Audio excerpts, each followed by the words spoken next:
Hey everyone, I'm Christine DeMayo. And I'm Rick Sanders. Welcome to Gigging Solo. Christine, what's been going on for you? Well, a lot.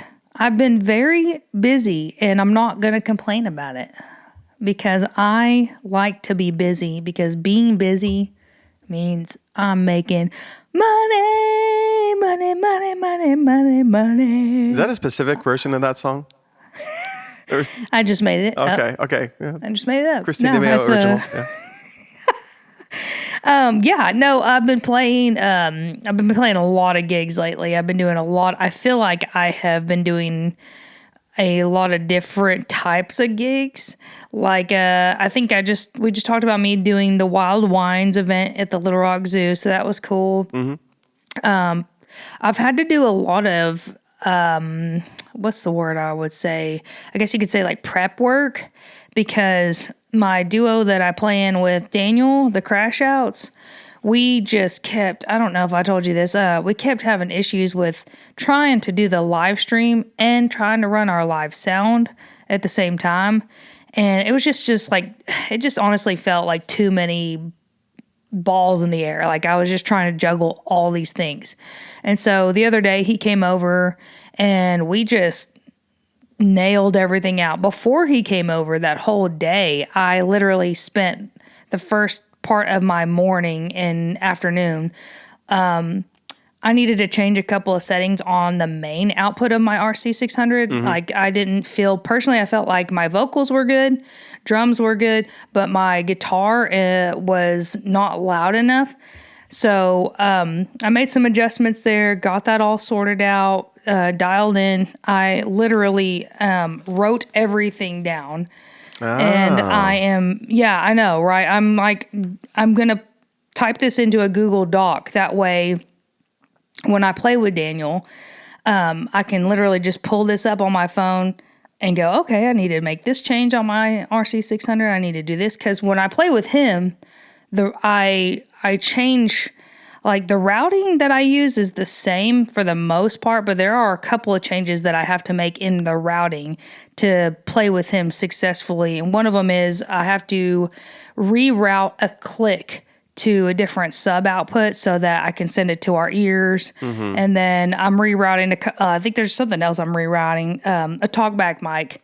So I had to make all these changes, and when you're trying to remember and do all that on the fly, plus run live sound, plus people are coming up to you at gigs, trying to talk to you while you're setting up, I just wasn't able to, I guess, compute it all at the same time. It was making me feel overwhelmed and frustrated, and then our live stream was just the last thing on my mind, and it was sounding like garbage. So, got all that stuff settled out on the, I use a Soundcraft UI16 digital mixer when I play with him.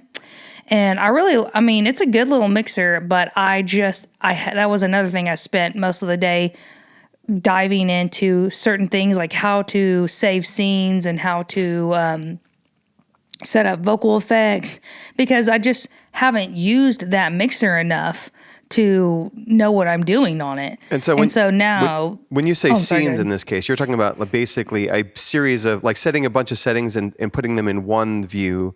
Or are you talking about, like, different ways to look at the mixer? Like, in this view, these sliders, this is one for my vocals and one for Daniel's vocals. And in this view, it's the Christine solo show, and this slider is Christine, and this slider is my guitar. I can say one scene, like... I have one for the Luna Jams band, and all of our input gains and faders are different on that show. Got it. So I can create a show for us, and then I created a show for the Crash Outs. And so now all of our input gains and our faders and our in-ear monitors should be saved and ready to go when we practice again. I think we're going to practice again this week. When we practice again, basically, I should just be able to turn on the mixer, tap on that show, it'll load everything, and we should just literally start practicing. And so it's really important, I'm sure you already know this, it's really important to set your input gain correctly, because once that's set correctly, then you can manipulate the main faders, and it shouldn't affect your sub outputs as far as like for your auxes that you're getting with like his aux and my aux as far as like a monitor mix. Yeah. So I spent a lot of time doing that, making sure input gains were right, making sure that all of my stuff on my 600 was right. And my last step literally is to create this Google Doc. So I did all that. Oh yeah. And I also figured out how to stream our gig from that same mixer, because this is the one thing that actually kind of disappoints me about this mixer is that it doesn't allow you to stream from a USB output. It's only got USB inputs that you can record off of these USB inputs, and you can do a couple other things, but you can't like live stream from them. And so I looked it up, and we are actually able to do a live stream from the headphone outputs using a stereo TRS to like a mini, a 3.8. And then, of course, you have to have a specific Apple dongle to make this happen. Like I had to have actually 2 specific dongles to make this happen. Luckily, I had one of them, and then Best Buy actually had the other one that I needed in stock. So the gods of the live stream looked down upon Daniel and I and said, you know what? Tonight's a good night to stream. And so we did. And we did that stream last week, and it sounded really good. We were both really happy with it. And I was like, yes, finally. So you look up, you see the pearly gates, but instead of light, you see zeros and ones. That's what you're basically describing? Is that what's going on right now? Yes, exactly what's happening. Oh my God. So yeah, I did a lot of pre-work to make sure that my gig life is easier. Okay. Yeah. What about you, man? What have you been doing? It's funny. No, it's funny because I'm also kind of in the middle of, actually, I'm kind of frozen in where I'm at with my pedal board rebuild that I've been talking about. I'm still waiting for the power supply to come. I think I might have, I don't know if I mentioned it on podcast, but so I started putting together the Bumblebee. It's so, like, I've got the RC600, like, you literally tighten, at least this is the way it seems to me, you literally tighten the edges of the thing around the RC600 to make it fit. It's so snug that you're building things around it. And honestly, just looking at that, looking how small that is, makes me happy, I will say. But what didn't make me happy was the power supply that I brought. It was literally like, it barely fit in the background of the thing. And I'm like, I don't want a pedal board so big that it maybe kind of sort of fits, and then I can't get to anything behind it because it's literally a block that's like a wall between the back of all my, my RC600. So I'm like, I think this is probably the wrong tool for the job. And sure enough, there was a recommended pedal board for an HX Stomp on a Bumblebee with, like the things I was trying to solve for it. So I'm going to be, I basically gave up on the dream of the RC600 living on the same power supply as the HX Stomp. I said, let's just get everything else powered through this and then just plug the RC600 directly. And then that way, there's an economy. Whenever you're dealing with a small space, you make compromises so that it can be small. Yeah. And so I was in the middle of that, but I'm still waiting on that replacement power supply. And it's crazy how power hungry those two pedals are. It is. Do you know how many pedals I've owned in my life? And those are the 2 most power hungry pedals I've ever owned. I mean, they're the same for me, but I've owned far fewer during my life, I'm going to guess. Yeah, I'm sure you talk about a lot of gear I've never seen. I love gear. Well, you've also been doing this longer, right? Like, and, so I feel like, I don't know, this may be true, maybe not. I feel like with the advent of like a lot of these digital, like, for viewers at home who may not know some of what we're talking about, when we say like the HX Stomp or the RC600, these are effectively little computers. Like they have the ability to cover a lot of bases. In the olden days, you would have a distortion pedal or a volume pedal. It would do one thing.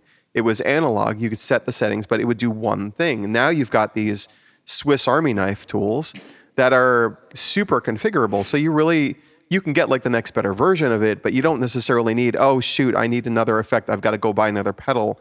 Like my HX Stomp that I have, I'm using 1/10 of its capability, if that, probably significantly less than that. So there's a lot of room, a lot of headroom for growth in that. And that's, so, probably over time you need more stuff less.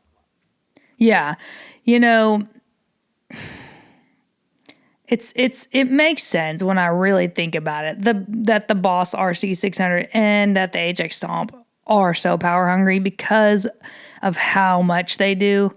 But it's just in my mind, I'm like, oh gosh, it's so frustrating. If you saw the underneath of my pedal board, it's like a mad scientist hodgepodge of just cable zip ties and things like that, just to make everything work. And I definitely have certain pedals hooked up to their own power supply. Actually,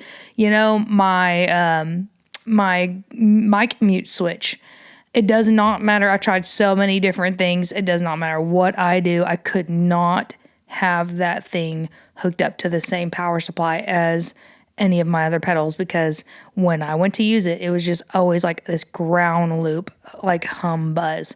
And I finally gave up. And so that's on its own power supply as well. So the HX Stomp, it has its own now. And then so does the mic mute switch. So yeah, no. So anyway, that project is kind of on pause right now because I realized that what I was doing, the power wasn't going to work, and physically it was a physical thing in this case, but also I was trying to find like the right amount of power and et cetera, like navigating the same puzzle you were recently navigating. But so this week really is like, I've got some travel coming up next week, and I'm trying to get a few things ready for that travel. I've got some specific musical things I need to do to prepare for that prepare for that trip rather. I'm learning a song for a family event I'll be heading out with my mom. And honestly, so I've got like 4 gigs between now and the time that I head home. But I will say there was one gig last week that was kind of unusually nice. It was unusually a good gig. Well, so I play at this one place. I've mentioned it a few times, the Barrel House in Burlingame, and I like playing there. But it's like the vibe's a little weird for like an acoustic musician or even a live looping musician. Like, the audience doesn't typically, like, often you play to no one who cares kind of thing. It's just the way, the nature of the thing. But that particular night, the audience was super engaged. And very luckily for me, I guess, this was the first time that the booking agent who books me there decided to show up in person. So he pops in. I'm doing So and he'd never seen me do what I do live before, and it was kind of a cool moment. We did. I think as we record this, the last episode we released was the episode on looping, and man, every day, it seems like something like reminds me how powerful this whole looping thing is, because like his mind was like the way he processed what I could be in terms of his, stable of musicians or however you want to think about it. It was wild watching him like go, oh, we should do a gig together. And then, cause like there's these venues and they don't know that they want a looper, but they'll definitely want it if they see it. And then we'll do it as a duo, and then I could book you there. And I'm like, oh, that's cool. He's a musician. He's quite a good singer and guitarist. And he's also interested in maybe learning how. So like now it's like opened up this whole other maybe angle to what has already been a very good relationship for me in terms of my my calendar this year. I think he's probably booked something like 1/4 or 1/3 of all of my gigs this year.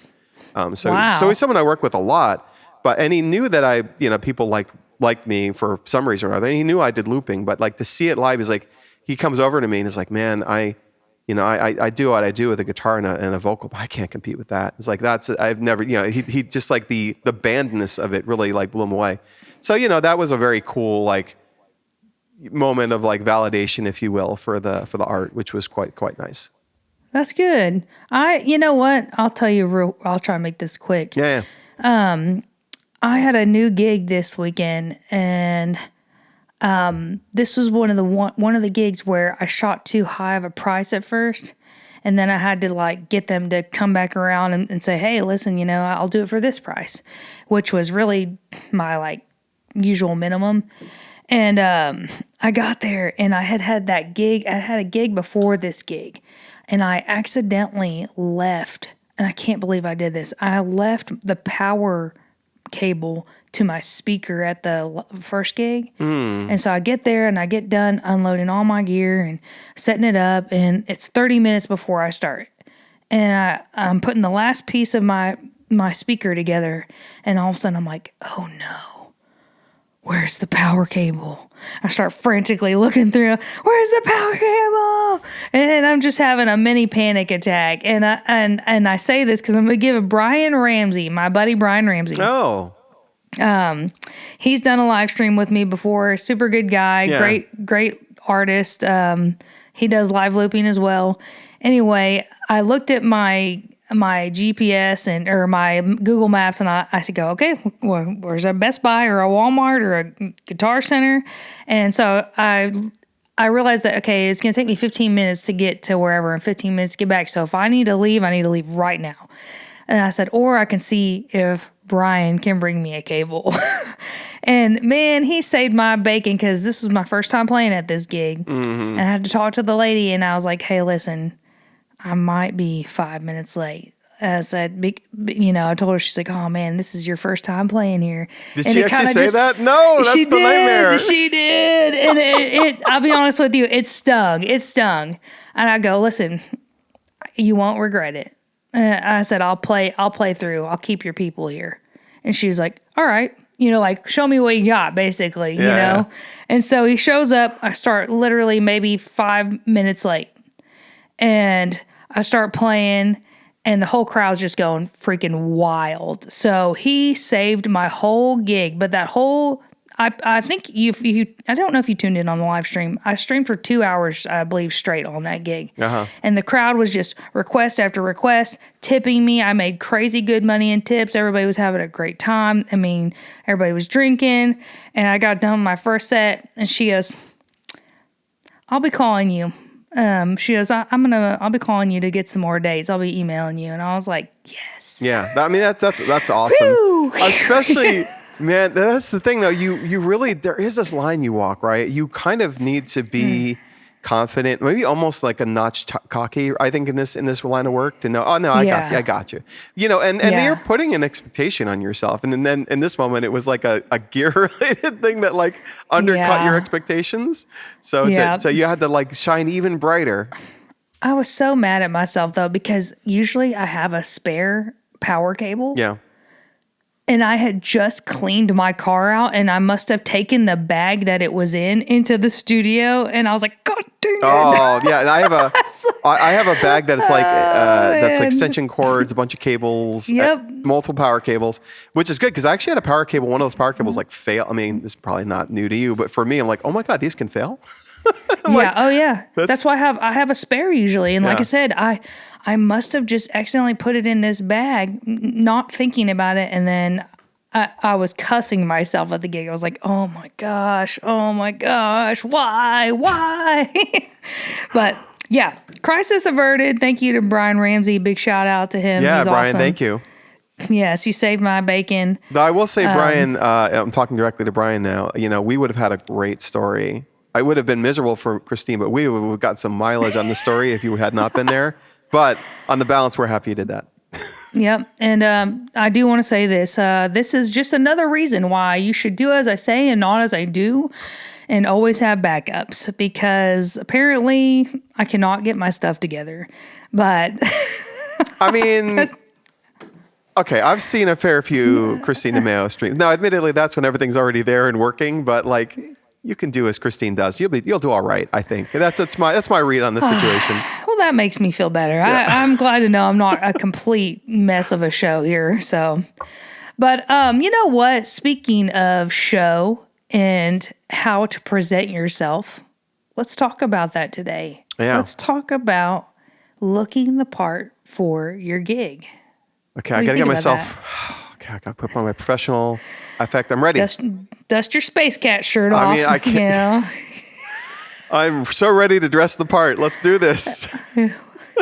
So, I want to bring up the fact of dressing the part for your gig is so important, I think, and it's something that I have seen so many musicians completely disregard. Yep. They think that they can show up to their gig and look like they've rolled around in either the mud or the bed for 5 to 10 hours, hair's crazy, greasy, whatever, and holes in their pants and holes in their shoes. And they think that is the key. That's their key to success. It doesn't matter. They're such a good musician. Nobody's judging them off their clothes. What do you think about that, Rick? So I'm going to make a sort of unavoidable pun here and say that. So this is definitely a pun intended moment. It's not one size fits all. Because if your aesthetic is rolled out of bed and like just look and it sounds amazing and part of it is the contrast and you've made that work for you, good on you. We're not talking to you. Go away. But we're not talking to you. Get on out here. Well, so I'm going to do a little aside in the intro, which is terrible. But do you know who Puddle's Pity Party is? No. So there's this guy, and I had a chance to see him live, and I was blown away. I knew his shtick. So basically, I think his tagline is the sad clown with the golden voice, and he does these like jazz lounge covers of songs. Oh my God. And he's dressed. He never speaks. This is part of his shtick. He's a sad clown, dressed in white, and he never speaks, but he sings. So he'll pantomime, like people say, "Puddle, are you sad?" This is not going to play on the audio podcast, but he'll pantomime like he's sad. And then he sings and his voice is ridiculous. But his whole shtick is he looks like a sad clown, like an unassuming, speaker, let's say, but he's a great singer. So his contrast is his thing. He's still dressing the part. His part is very niche. But he's dressing the part. And so that's why I say it's not a one size fits all. Like, if you think being schlubby and crushing it is how you make it work, then you found a niche. But you are not who we're speaking to, because we think you are the exception, not the rule. Exactly, and like and that can, you can be exceptional if you want to be. But I think generally speaking, especially when you're starting out, and even at our level, I think that it's good to be intentional about how you present. I think that's really what we're trying to say here. So it may look different from different people, right? But it should be a thematic. It should be consistent. It should be thoughtful. It should be part of your preparation. It should be something you at least give some thought to.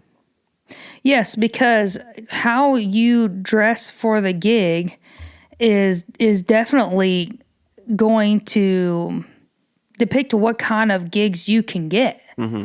This is something that, like I said, it's something that's overlooked by a lot of people that play music. Oh, no, nobody cares about what I'm wearing, how I dress. Yes, they do. First of all, music and performing is a visual art. Yep.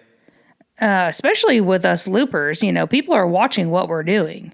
And believe it or not, they are looking at what you're wearing. I can't tell you how many times, Rick, I get told just on the live stream, "Oh man, Christine's got some cool shoes on today." Or something. Or I really, she's looking, the feet stand out. Christine's stylish today, or something. The feet do stand out. People are looking at those feet. And they are. People are checking my feet out. I don't really want to know about it, but they are. No, but it is. It's important. Like I said, let's just bring up this actual point. Sure.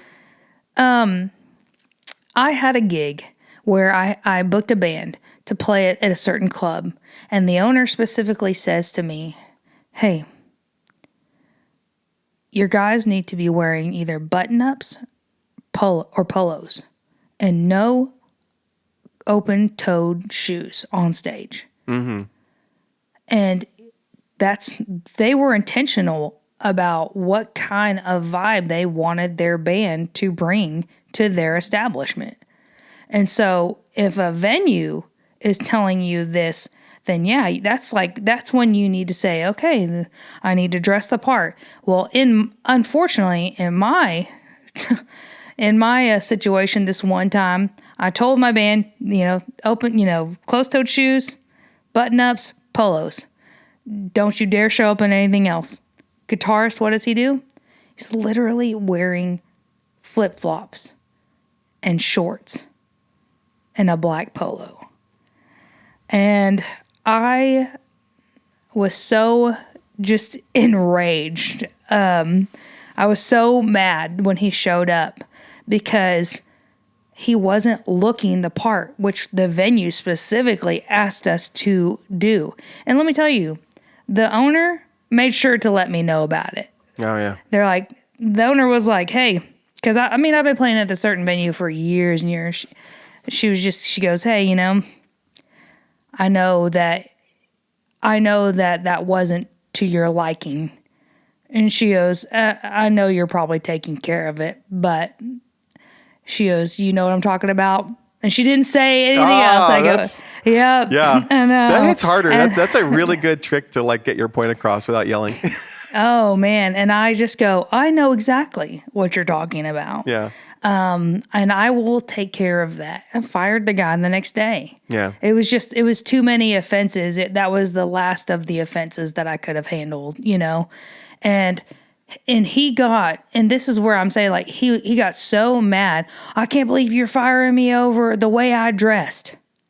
And I said, the way people are looking at you, number one, you're a performing artist. This is visual art. And number one, the venue specifically asked us to wear a certain type of like clothing to their venue. Wow. Yeah. So that's what I'm saying. It's important if you want to have these good gigs. There are certain kind of guidelines that you need to follow.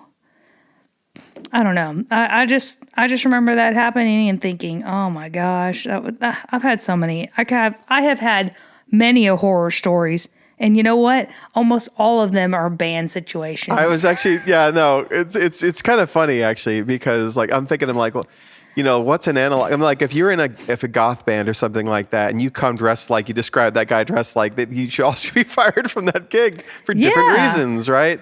No. So all that to say, if you're ever in a situation where, let's say you're like, I'm playing this venue, but I don't know what's okay to wear. Mm-hmm. How do you assess what's okay to wear at a certain venue?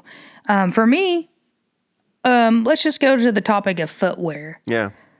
If you're playing a venue and you're not outside and it's a nicer type of venue, I would say probably don't wear flip-flops. I don't know. What do you think? I mean, I really can't wear flip-flops because I need orthotics because I have my ankles and my feet are the way they are. But no, absolutely. All right, old man, Sorry. come on.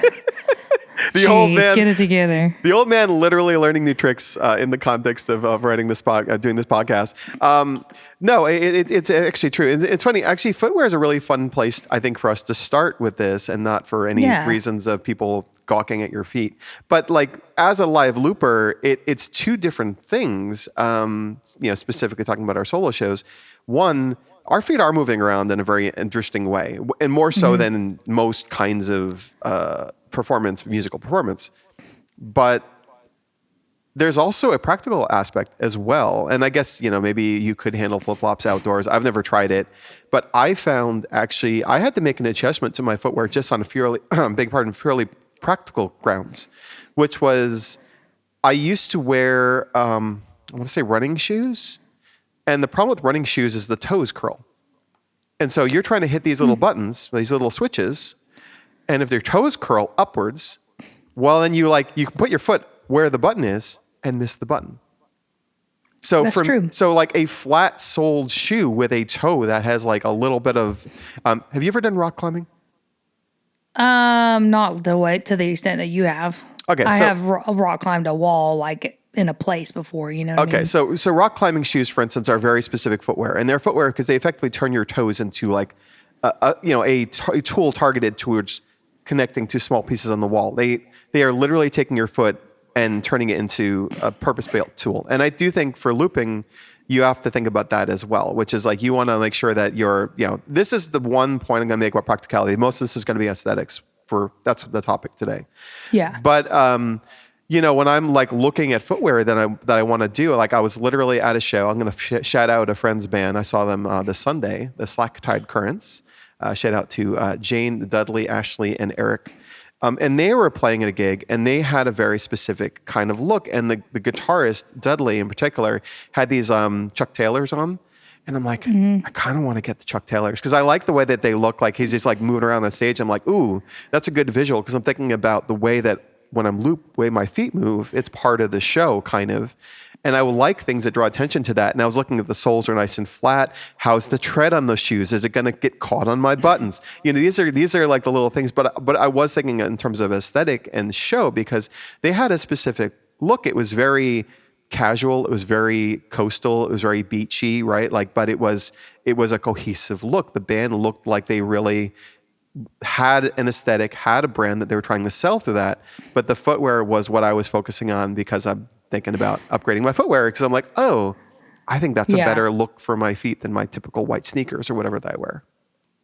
Yeah, and and I'm not picking it on anybody who wears flip-flops at their gigs. In fact, let's just say you play in Florida. Actually, Ryan Marchand, he's always playing on a beach, it feels like. I feel his attire that he wears is totally appropriate for where he plays at. He's always on a beach. He's always like in a tank top and shorts, and he's got, his flip-flops or whatever.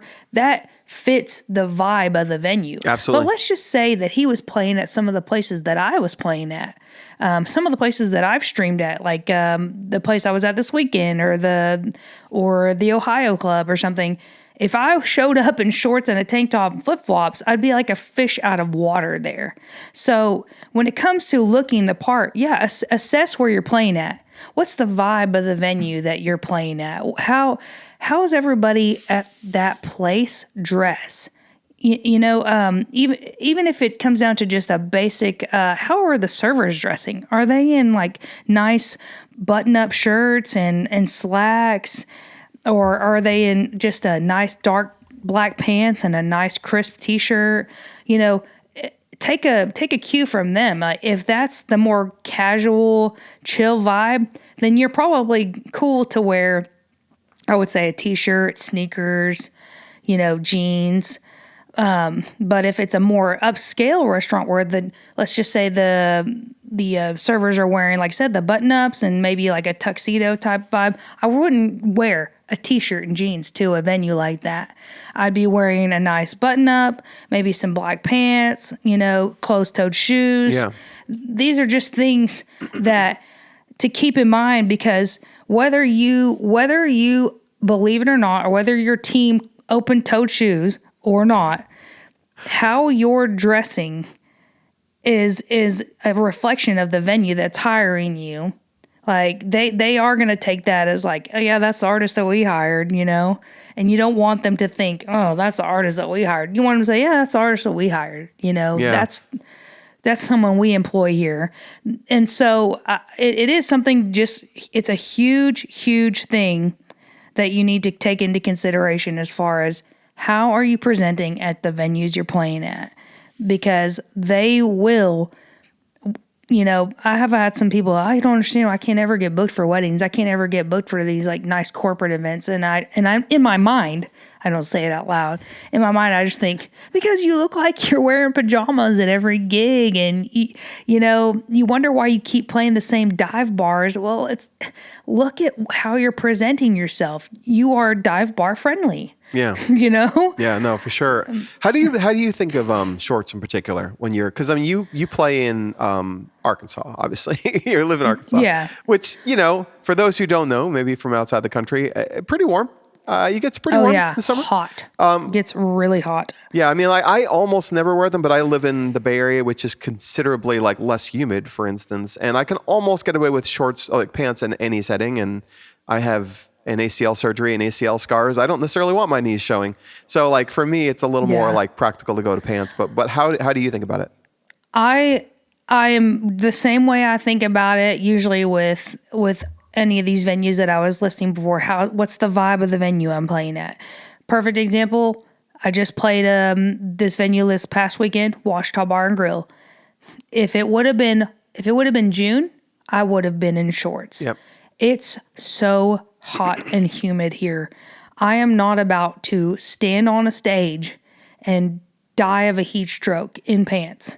But all that to say, and this can just goes across the board of being like, present yourself well. My shorts are nice and crisp. They're clean. There's no holes in them.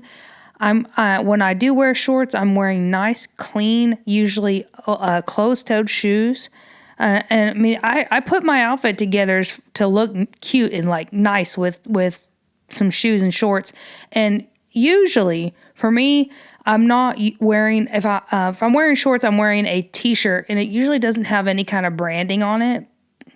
So I go for the very nice, I just call it the clean approach. Yeah. You know, no gimmicks, no words on my shirts, no weird characters on my shorts, just a nice clean appearance. Because I do think as performers, we do play in a lot of different spots. I'll be playing a vineyard this Sunday in Little Rock, and I got to look at the weather, because if it's going to be hot, I'm going to be in shorts. But like I said, my appearance is always going to be clean and tidy, though. Yeah, I mean, that makes a lot of sense. Yeah, I also favor. Actually, I've tended towards this year. I've been kind of evolving my look very slightly. So I should say, like, before I was full time, when I was building up to launching music full time, I would wear like t-shirts more than I should, and I do favor like I've got for those listening, I do actually have a shirt with a space kitty on it. Is a kitty made out of a galaxy. I like cat shirts. I used to wear them all the time when I worked in tech, and now I mostly just wear colored shirts for almost all of my shows. My preference is, unless it's really cold, like short sleeve collared shirts with a monocolor, usually white or black t-shirt underneath. I don't know. That's where I'm at right now, and I might evolve it, but it's like a clean, simple but entertainer kind of look. I usually favor things that have a little bit of fun to them, but are clearly like, professional looking. But that's been something that I've been kind of cultivating. The weather, like making allowances for the weather. I mean, I think I might have mentioned last episode or episode before that sometimes I need to actually be ready to play in different temperature settings in the same spot, because I play in the coast, and like the difference between like 3 p.m. and 8 p.m. is crazy. It's a huge change. So you need to be ready for layers that still maintain the look, but are also like can be layered up. So like having an underlayer that's simple and clean. I love Space Kitty, but I don't play music in them. That's basically how I like to look at it too. Right. I would never wear the Space Kitty to a gig as well. It's just not my vibe. Space Kitty getting thrown all the way under the bus right now. But I'm definitely a t-shirt. Like I'm a t-shirt girl. I don't care. In one sense, nobody's going to tell me what to wear, but in the other sense, I'm going to dress appropriately for the job that I want, not just the job that I have.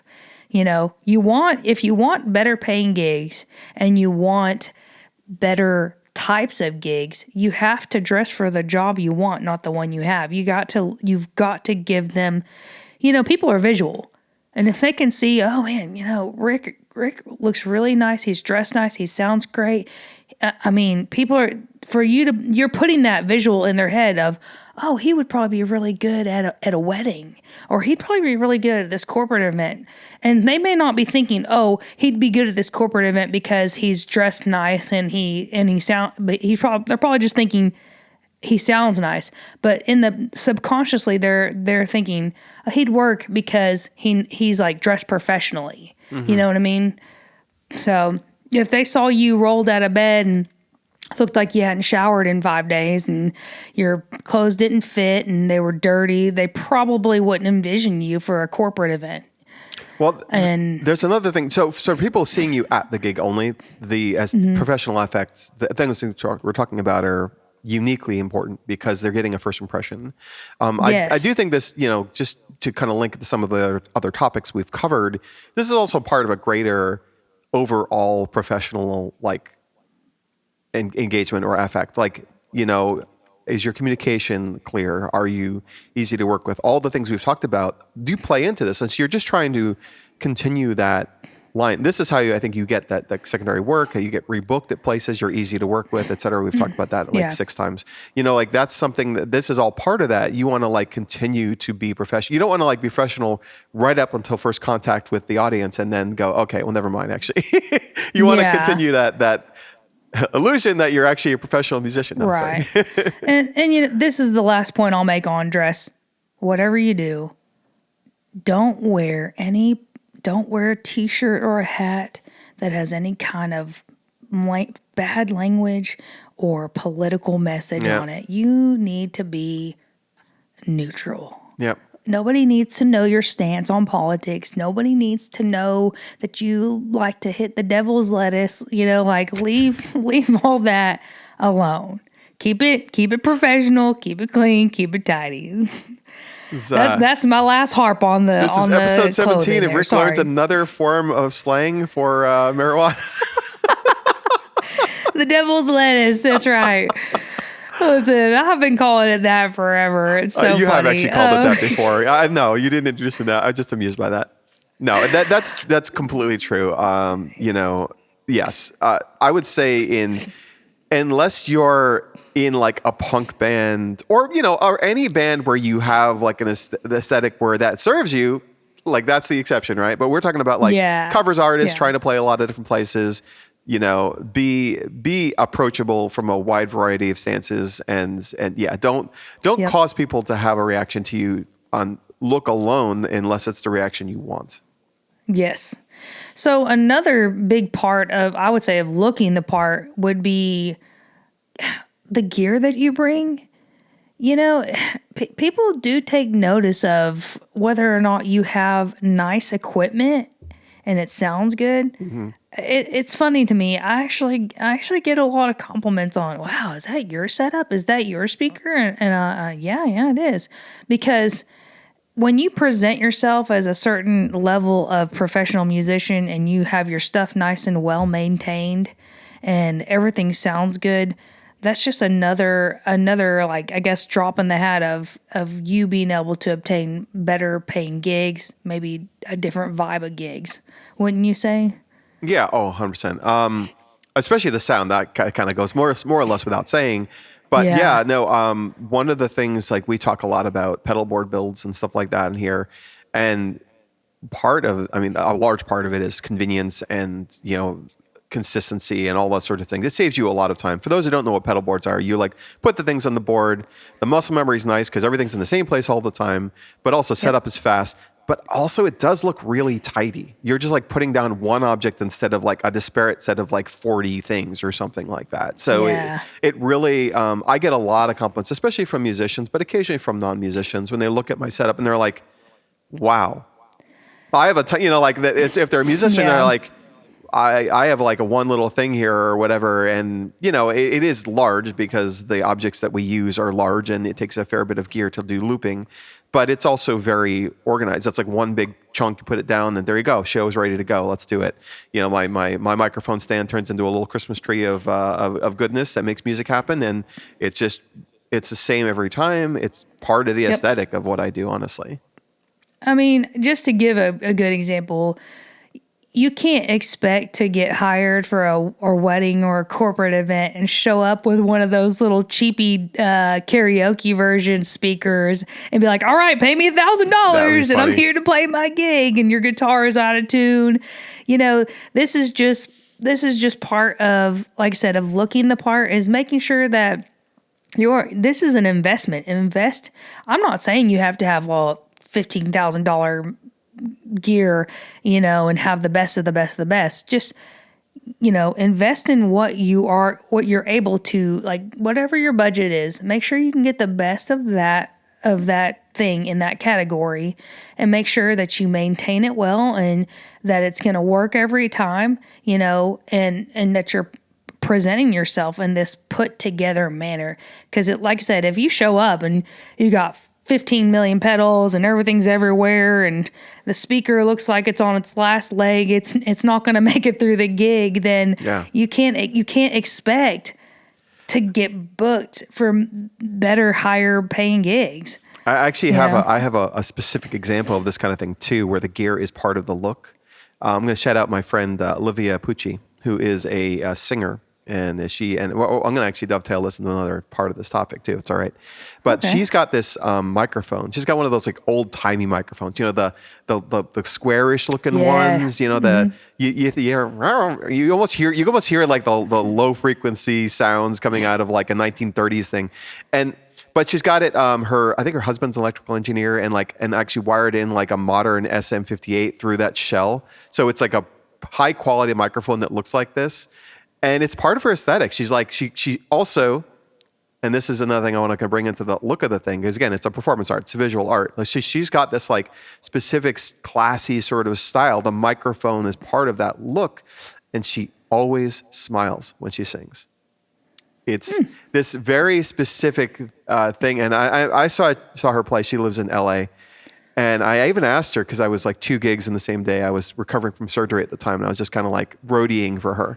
And I asked her on the trip between gigs, I said, do you like practice smiling while you're singing? She's like, yes, in the mirror all the time. I said, wow, that's a very specific, like there's practicing to do the thing and then there's practicing to make it look easy or create an effect around it. But like in terms of an aesthetic, it's like, this is someone who just exudes confidence and class. Yeah. And it's just like all the look is such a core part of that.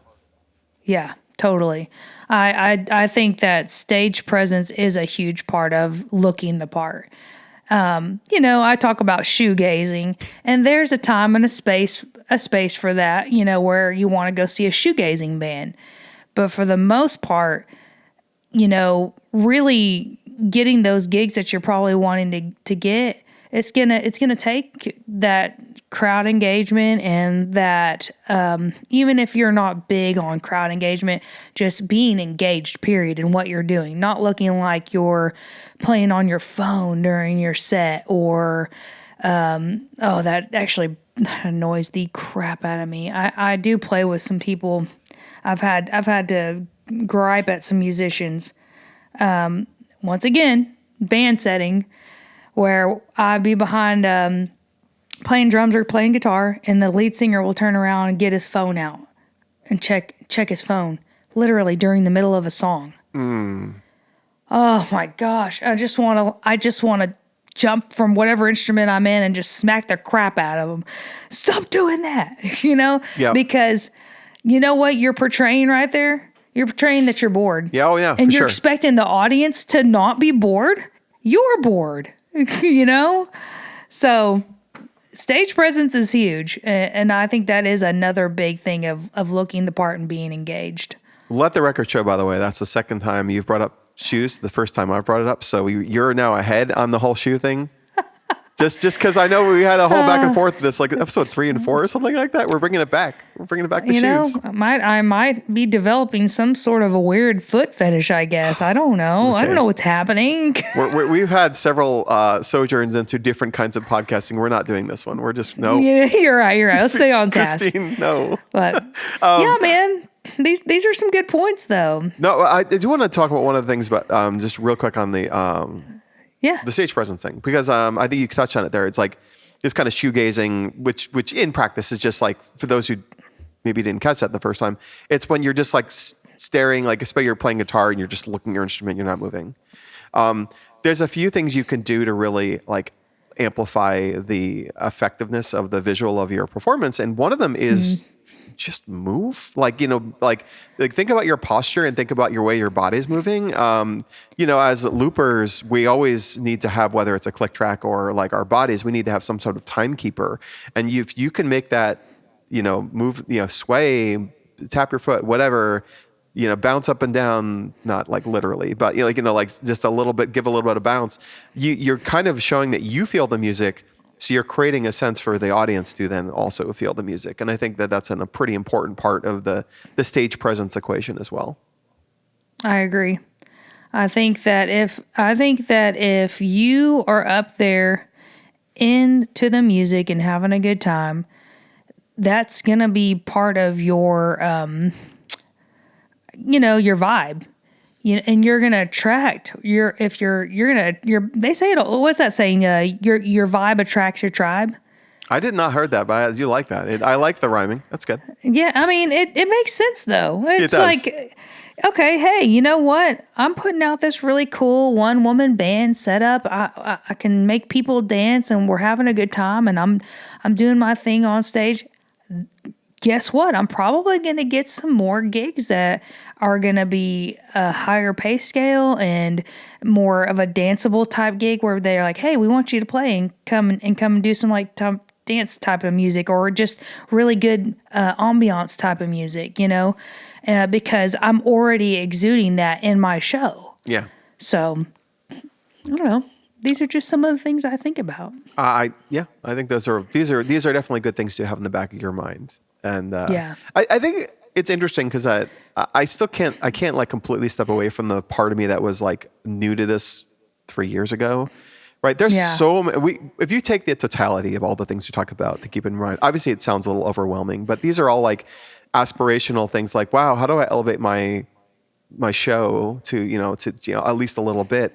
This is more like maybe kind of take inventory, like, is your look cohesive? Are you, one of the things I know as a guitarist, I don't know if I should dread this or not, but the guitar face, with guitar face, when the guitarists are like playing the guitar and they're like, effectively what happens is you start singing, you're vocalizing, in essence, the guitar solo, which can look a little weird. And I found one of the ways that like prevents me from like grimacing, doing this when I'm like playing a guitar solo is I actually started trying to practice smiling when I play guitar solos, because it kind of makes it harder for me to guitar face through it. And it does look more like, it looks confident.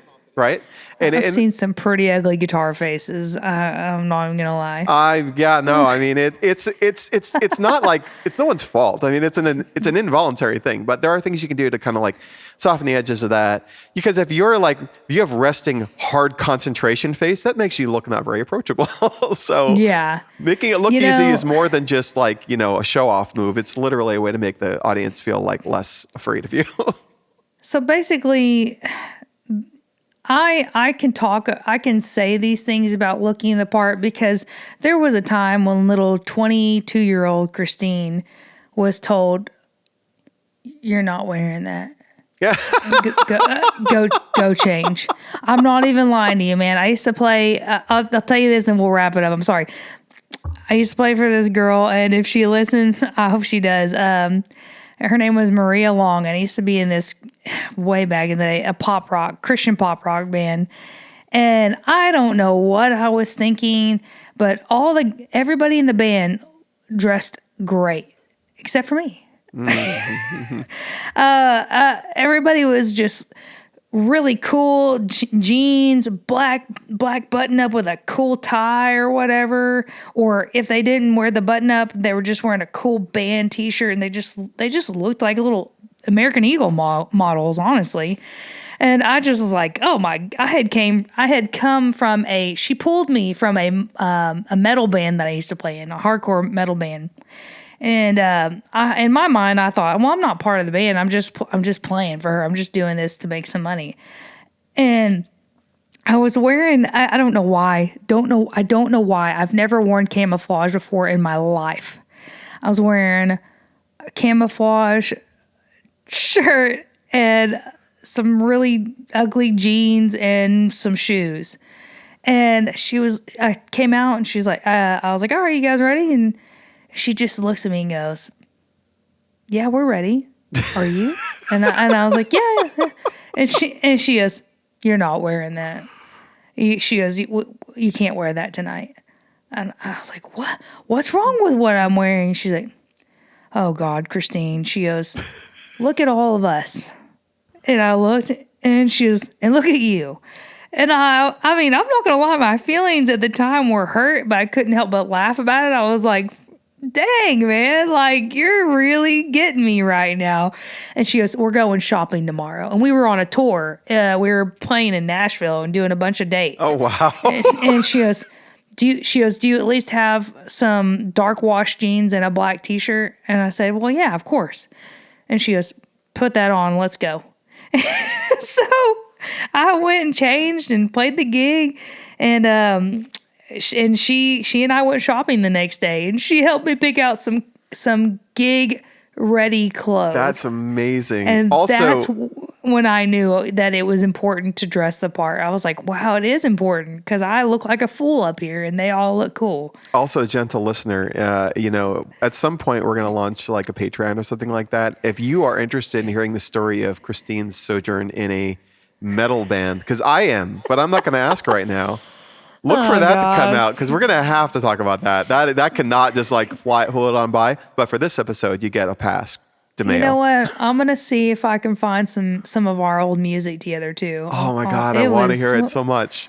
Oh my God. I was a teenager. It was terrible back in the day. I'm sure it's like the best kind of terrible though. I'm all about it. We'll see. Okay. Anyway, that's all I've got. I hope that this stuff was useful for everybody and that you can now see the importance of not looking like a slob on stage, and don't wear a camouflage shirt either. That's not a good idea. No, I'll just say one very tiny itty bitty anecdote, which is like when I started playing, I used to play at this place, Nature Gallery, and the owner there, which used to me like dressing like with the t-shirts, like I said. When I started doing music full time and I started wearing the collared shirt, she's like, "Oh, phew, thank God you changed your outfits up." And like she said, I mean, she's a friend of mine. So like, the same kind of thing, right? Like after the fact. Yeah. But there's a difference between a hobbyist and someone who's trying to do it for a living. And I recognize that immediately, but it was kind of a funny validation of this whole thing. It's like, oh yeah, the people do notice actually. Yep, they do. Whether they're telling you or not, they're noticing, man. Yeah, no, it's a great topic. Who do we credit this topic to, Christine? Actually, we got to credit my mom, my dear sweet mother, Gina DeMeo. She actually called me. She said, Hi, Mija, I've been listening to the podcast. And I was like, oh yeah. She's like, it's so good. I really want you to do an episode though on these musicians and them not knowing how to dress. I just went and saw somebody the other day and it looked like they just rolled out of bed and they hadn't washed their hair for 5 days. And I started cracking up. And it was so funny because I go, oh, was it so-and-so? She goes, yeah, it was actually. And it's, you That's do good. create. Whether you're knowing it or not, you're creating a brand for yourself. The fact that I knew who she was talking about, that's a big deal. That is. That's funny. But yes, shout out to your mom for the topic. This is one I think if it was just on me, I wouldn't have come to because I'm very self-conscious about like my lack of fashion sense or whatever. I try my best, but like, we're working with what we got. You're right. And I hope that people that are listening to this don't think, oh, I have to be super fashionable. No, it's just really, I think personally for me, it's just about having a nice, clean, neat appearance. Yeah. It goes a long, long, long way. You don't have to be Mr. or Mrs. GQ. Like, that's not what I'm saying, at least. So I completely agree.